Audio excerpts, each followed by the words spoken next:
Episode की starting एक book shop की सेरेमनी से होती है। बहुत से लोग जमा हुए होते हैं क्योंकि वहाँ मशहूर फिल्म एक्ट्रेस वैम्पायर का रोल करने वाली जेनिफर नॉक्टन आने वाली होती हैं। बेन और उसकी टीम भी वहाँ पर मौजूद होती है। बेन केविन का मजाक बनाता है क्योंकि केविन को जेनिफर की वैम्पायर वाली मूवीज बहुत ज़्यादा पसंद होती हैं। इतने में जेनिफर की कार आकर खड़ी होती है और कार से जेनिफर उतरती है। जेनिफर के गार्ड्स पर हमला होता है और फिर देखते ही देखते कुछ बदमाश वहां आते हैं और जेनिफर को पकड़ लेते हैं। सब लोग परेशान हो जाते हैं जबकि बेन इस सिचुएशन को एंजॉय करता है। बेन उसे डांटती है कि जेनिफर की जान खतरे में है। बेन कहता है कि ये सब पब्लिसिटी के लिए किया जा रहा है, ये सब सच नहीं है। उन बदमाशों में से एक बदमाश अपनी डिमांड बताता है कि इन्हें 1 घंटे में 10 करोड़ चाहिए वरना वो जेनिफर को मार देंगे और फिर दूर एक खड़ी गाड़ी पर फायर करते हैं। अब बेन को भी यकीन हो जाता है कि ये सब सच है। फिर हम एक बिल्डिंग पर कैप्टन नेमेसिस को देखते हैं। कैप्टन अपना सूट तैयार करवाता है ताकि वो भी जेनिफर को बचाने के लिए आ सके। बेन को यकीन आ जाने पर वो जेनिफर को बचाने का डिसाइड करता है। बेन स्पाइडर मंकी में ट्रांसफॉर्म होता है। स्पाइडर मंकी एक ही झटके में सबका काम तमाम कर देता है। एक बदमाश जिसने जेनिफर को पकड़ा होता है वो स्पाइडर मंकी से डर जाता है और अपना हथियार फेंककर वहाँ से भागने लगता है। इतने में कैप्टन नेमेसिस आ जाता है और वो भागते हुए चोर को पकड़कर दूसरे चोरों के ऊपर फेंक देता है।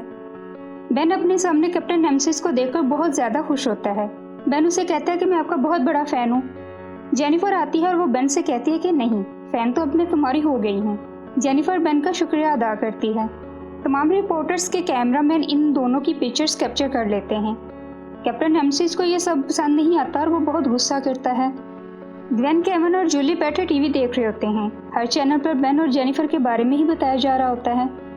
ये चीज़ केविन को बहुत बुरी लगती है क्योंकि केविन बेन से ज़्यादा जेनिफर का फ़ैन था, मगर जेनिफर थी कि वो बेन की फ़ैन बन गई। जूली उसे समझाती है कि जब मुझे बेन पर यकीन है तो तुमको क्यों नहीं। बेन उसके यकीन पर हैरान होती है। जूली ने समझाती है कि बेन जेनिफर से ज़्यादा कैप्टन नेमेसिस का फ़ैन है। बेन इन्हें कहता है कि कैप्टन नेमेसिस बेस्ट से भी बेस्ट हैं।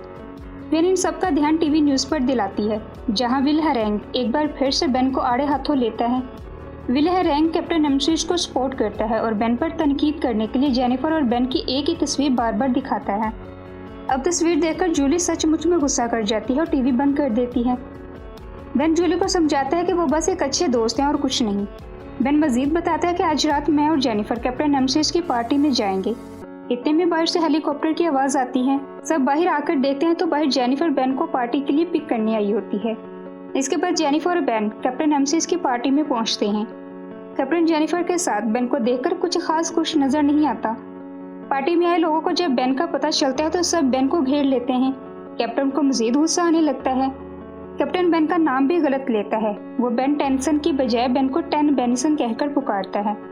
सब बेन से इसके फाइट के किस्से पूछते हैं जबकि कैप्टन नेमेसिस अपने किस्से सुनाने लग जाता है। पार्टी खत्म होने के बाद कैप्टन नेमेसिस साइमन को आवाज़ देता है। साइमन के आने के बाद कैप्टन इस पर गुस्सा करता है। वो कहता है कि तुमने कहा था जेनिफर को गुंडों से बचाने के बाद मेरी तस्वीर फर्स्ट पेज पर छपेगी, लेकिन अब हर तरफ बेन ही के चर्चे हैं। इधर ये बात सामने आती है कि जेनिफर को अगवा करने के लिए गुंडों को कैप्टन नेमेसिस नहीं भेजा था। वो इसलिए कि कैप्टन नेमेसिस जेनिफर को गुंडों से बचाएगा और इस तरह कैप्टन की वाह होगी, लेकिन बेन की वजह से इसका सारा प्लान चौपट हो जाता है। कैप्टन नेमेसिस साइमन को फिर से ऐसी ही कोई सिचुएशन क्रिएट करने को कहता है। इसके बाद साइमन विल हरेंग से मिलता है। दोनों का किसी बात पर सौदा होता है। फिर सीन एक फैक्ट्री पर शिफ्ट होता है। वहाँ काम करने वाले मजदूरों पर एक्स्ट्रा डायमेंशनल रोबोट हमला करते हैं। रोबोट्स हर तरफ तबाही मचा देते हैं। कैप्टन नेमेसिस इन रोबोट्स को रोकते हैं। विल हरेंग तमाम सीन को रिकॉर्ड कर रहा होता है, मगर दूसरी तरफ एक और कैमरा में सब कुछ लाइव दिखाया जा रहा होता है। फिर जेट्रो को आता दिखाया जाता है, मगर जेट्रो का कोई वार काम नहीं करता। इसके बाद बेन आर्मेड्रिलो में ट्रांसफॉर्म होता है। बेन तमाम रोबोट्स को खत्म कर डालता है। कैप्टन हिम्मत करके एक रोबोट को मारता है। न्यूज़ एंकर बेन को कैप्टन का चेला कहता है। बेन कहता है कि कैप्टन ने सिर्फ एक रोबोट को मारा है, जबकि मैंने ऐसे कई रोबोट्स को मार गिराया है, इसलिए इनको मेरा चेला होना चाहिए, ना कि मुझे। विल हरेंग बेन की इस बात को बढ़ा चढ़ाकर बयान करता है। कैप्टन लोगों के सामने खुद को अच्छा बनाने के लिए कहते हैं नौजवान अक्सर बहक जाते हैं, ये हमारा काम है कि हम इनको दुरुस्त रास्ते पर लेकर आएं। इसके बाद कैप्टन ऐलान करता है कि मेरे और बेन के दरमियान एक कंपटीशन रखा जाएगा और सारा मुनाफा चंदे में दिया जाएगा। केविन बेन पर गुस्सा करता है कि तुम इसकी बातों में कैसे आ सकते हो, वो तुम्हारे कंधे पर बंदूक रखकर चला रहा है, मगर बेन कैप्टन नेमेसिस के खिलाफ कोई बात नहीं सुनता। जूली भी उसे रोकती है। ग्वेन उसे बताती है कि जेनिफर को अगवा करने वाले गुंडों के पास जो वेपन्स थे वो कैप्टन नेमेसिस की ही एक कंपनी में तैयार किए जाते हैं, और तो और अगवाकारों के वकील को पैसे भी नेमेसिस नहीं दिए। बेन इनकी किसी बात पर यकीन नहीं करता और गुस्से से वहाँ से चला जाता है। विले हैरैंग अपने चैनल पर बेन और कैप्टन का कंपटीशन लाइव दिखा रहा होता है और इसकी कवरेज मिस जेनिफर कर रही होती है। पहला मुकाबला होता है कि ट्रेन के इंजन को कौन दूर तक फेंकता है। कैप्टन के बाद बेन की बारी आती है। बेन हेमंगो शहर में ट्रांसफॉर्म होकर ट्रेन के इंजन को कैप्टन के फेंके हुए इंजन से दूर फेंक देता है। इस तरह पहला मुकाबला बेन जीत जाता है। दूसरा मुकाबला दोनों के दरमियान रेस का होता है। बेन खुद को जेट्रे में ट्रांसफॉर्म करता है, मगर वो जेट्रे की बजाय रथ में ट्रांसफॉर्म हो जाता है। रथ से भागा नहीं जाता। कैप्टन नेमेसिस रथ के मुंह पर रॉकेट का धुआं छोड़कर खुद रेस जीत जाता है। इस तरह दूसरा मुकाबला कैप्टन के नाम रहता है। रथ कैप्टन का पैर मोड़ देता है क्योंकि कैप्टन ने रथ के मुंह पर रॉकेट का धुआं छोड़ा था। जेनिफर बेन को टोकती है। बेन इंसानी शक्ल में आकर सबसे एक्सक्यूज करता है और बताता है कि रथ ऐसे ही कभी कभी आपस से बाहर हो जाता है। दोनों के दरमियान कंपटीशन टाई हो जाता है।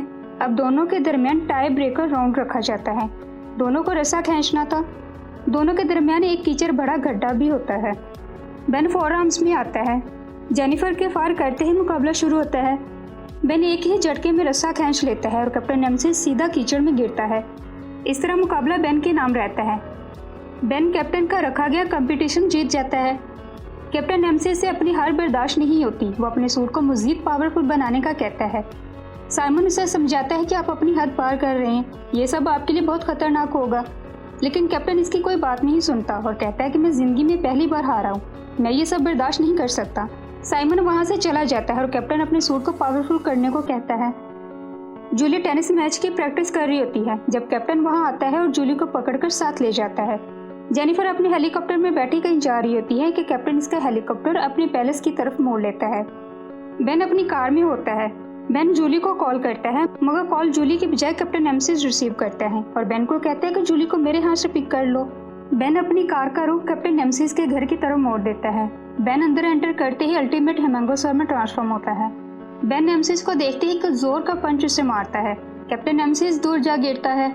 बेन जूली का पूछता है। नेमेसिस ऊपर अपने बड़े से स्टैचू की तरफ इशारा करता है। एक तरफ जूली बंदी होती है और दूसरी तरफ जेनिफर होती है। कैप्टन दोनों की रस्सी तोड़ देता है। जूली और जेनिफर दोनों नीचे गिरने लगती हैं। बेन गोप में ट्रांसफॉर्म होकर जूली को बचा लेता है, जबकि जेनिफर को केविन और ग्वेन बचा लेते हैं। कैप्टन केविन और ग्वेन पर अटैक करता है। ग्वेन उसके अटैक को रोकती है। फिर ग्वेन, केविन और बेन एक साथ कैप्टन से लड़ते हैं। कैप्टन बहुत ज़्यादा गर्म होता है, कोई भी इसको छू नहीं पाता। बेन उसको ठंडा करने के लिए वाटर हैजर्ड में आता है और कैप्टन पर शावर करता है। इसके बाद वाटर हैजर्ड सारी नमी अब्जॉर्ब कर लेता है। कैप्टन का सारा सूट टूटने लगता है। बेन 2-4 पंच उसे रिसीव करता है। कैप्टन गिर जाता है और बेसुध पड़ा रहता है। अब जेनिफर केविन को जान बचाने पर थैंक्स करने लगती है कि ग्वेन जेनिफर पर गुस्सा करती है। पुलिस कैप्टन नेमेसिस को पकड़कर ले जाती है। विले हैरैंग फिर भी इस सब का जिम्मेदार बेन को ही ठहराता है और इसी के साथ ये एपिसोड खत्म हो जाती है। Thanks for watching.